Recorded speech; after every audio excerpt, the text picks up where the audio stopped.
Mayan art and architecture. E-V2. In a search for the origins of Maya high civilization, structure E-V2 was dismantled layer by layer, revealing a series of building phases. The earliest structure, now known as E-V2 sub, is a small radical pyramid just over 26 feet high with staircases on all four sides, flanked by giant massive facades. E-V2 sub. Post holes on the upper level mark the remains of a perishable superstructure, which suggests to the archaeologists that the pyramid might antedate the general use of permanent superstructures.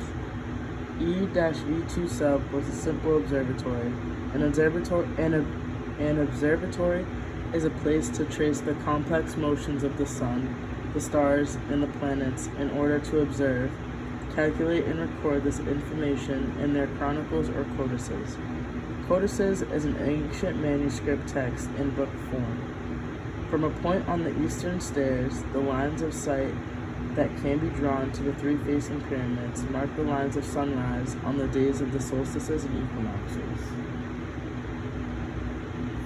Pictured is E-V2 sub, which is the building with the four staircases on each side, and the massive facades. Rio Azul. The Rio Azul painting is monochrome, a reddish-brown hematite pigment on creamy stucco, and the line is sure, strong, and highly calligraphic, each stroke ending in the whiplash of the confident painter. A long count date is surrounded there by symbols of pre-consciousness asymmetrically painted across the walls of the chamber. This tome was dug into bedrock.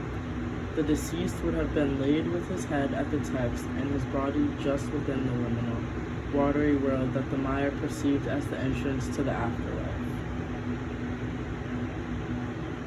Pictured here is the Rio Azul. You can see the reddish-brown color and the creamy stucco that it is painted on. Olmec's four colossal heads. The four colossal heads of La Venta were set like sentinels, guarding the ceremonial core. Heads 2, 3, and 4 all stood at the north end of the complex, facing outward, while head 1 was set just south of the fluted cupcake. If erected during the reign of a ruler, such heads would have been effective images of royal power. If erected posthumously, fearsome memorials. Pictured here is one of the colossal heads. Again, you can see the detail that went into this sculpture.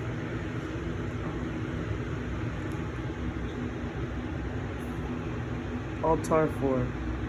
Altar 4 shows a ruler carved in rich, three-dimensional form, seated within a niche or cave, holding a rope wrapped around the perimeter of the stone that binds two-dimensional figures to the architectural setting.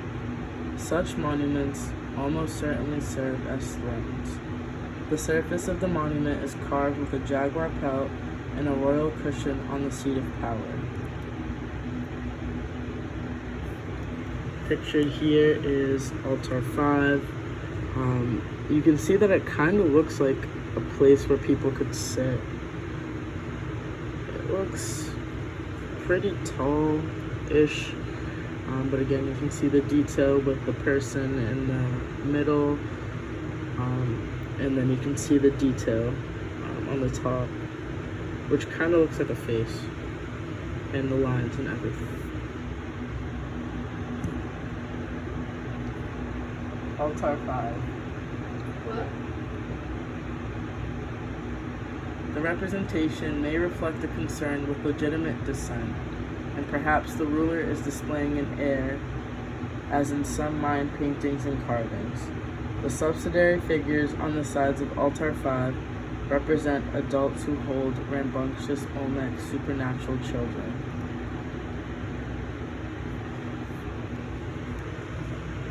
Shown here is altar 5. Again, with the detail in the person, it's like you can see it sticking out kind of, which is cool. Instead of just being like a smooth surface with the person in there, they like carved it out so it looks like it's just like sitting there. But then again, you can see the line, like the tiny detail on the left.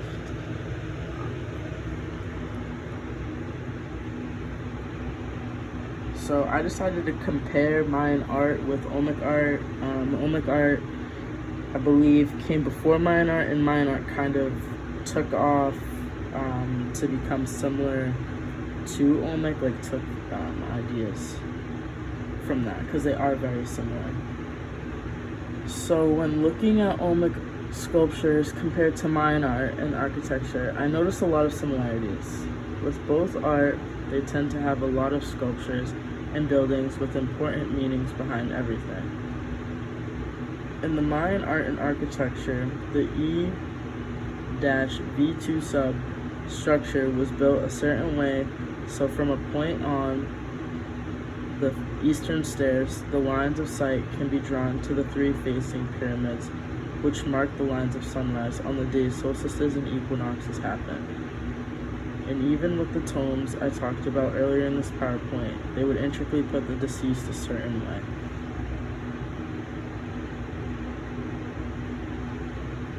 When it comes to the Olmecs, all the sculptures have a meaning as well, whether it's for people with power or a representation of a woman and children. Then again, both Mayan art and architecture compared to Olmec's is incredible. People can tell the different stones used and colors that make this type of art stand out.